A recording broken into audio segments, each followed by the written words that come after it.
PM Modi के social media account से 2 post किए गए हैं, जिनमें हाल ही में लिखा गया है कि 22 अप्रैल को जम्मू कश्मीर के पहलगाम में आतंकियों ने मासूम देशवासियों को जिस बेरहमी से मारा, उससे पूरा देश व्यथित है, दुखी है।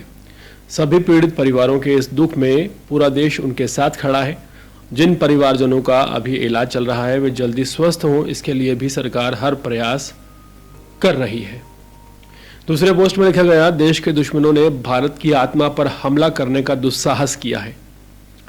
मैं बहुत स्पष्ट शब्दों में कहना चाहता हूं, जिन्होंने ये हमला किया है उन आतंकियों को और इस हमले की साजिश रचने वालों को उनकी कल्पना से भी बड़ी सजा मिलेगी।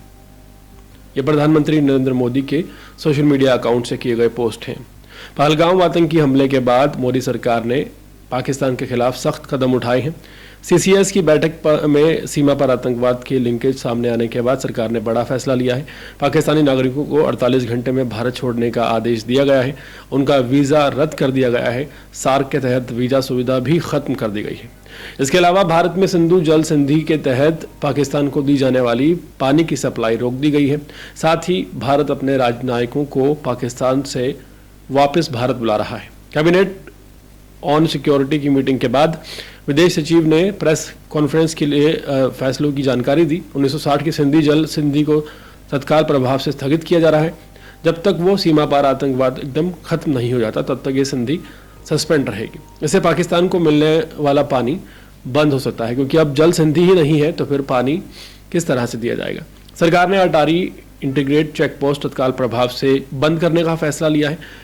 वहां से अब किसी की भी आवाजाही नहीं होगी। जो लोग वैध यात्रा दस्तावेजों के साथ भारत आ चुके हैं उन्हें 1 मई तक वापस जाने का निर्देश दिया गया है और उन्हें इसी रास्ते का इस्तेमाल करना होगा। पीएम मोदी बिहार के मधुबनी से पहलगाम आतंकी हमले पर पहली बार खुलकर बात करते नजर आ रहे हैं। आतंकियों को खुली चुनौती दी जा रही है। उन्होंने बिना नाम लिए पाकिस्तान पर निशाना साधा है।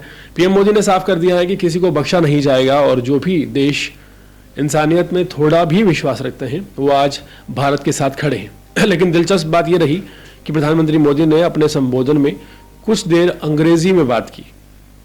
उन्होंने कहा कि today from the soil of Bihar I say the whole world India will definitely track and punish every terrorist and their bakers.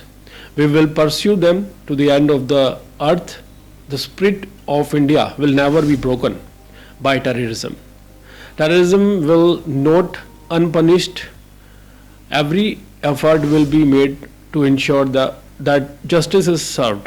The entire nation stands firm in this resolve. Everyone who believes in humanity is with us. I think the people of various countries and leaders who had stood with us in this time और इस तरह से अंग्रेजी में बोलते हुए प्रधानमंत्री नरेंद्र मोदी नजर आए। अंग्रेजी में उन्होंने कहा कि आज बिहार की धरती से मैं पूरी दुनिया को ये कहना चाहता हूँ कि भारत उन आतंकियों को खोजेगा, सजा देगा, उन्हें समर्थन देने वालों को भी नहीं बख्शेगा। आतंकवाद कभी भी भारत के हौसलों को पस्त नहीं कर सकता है। हर कदम उठाया जाएगा जिससे न्याय मिल सके। पूरा देश इस समय साथ खड़ा है। इसका इरादा एक ही है, जिसकी भी इंसानियत में विश्वास है वो आज हमारे साथ खड़ा है। जिन भी देशों ने, वहाँ के नेताओं ने इस मुश्किल समय में हमारा साथ दिया है, उनका तहे दिल से शुक्रिया। तो इस तरह से प्रधानमंत्री नरेंद्र मोदी ने कड़ी चुनौती पाकिस्तान को दे दी है, लेकिन ये सिर्फ एक भाषण है या फिर इस पर अमल भी होगा, ये आने वाला वक्त बताएगा।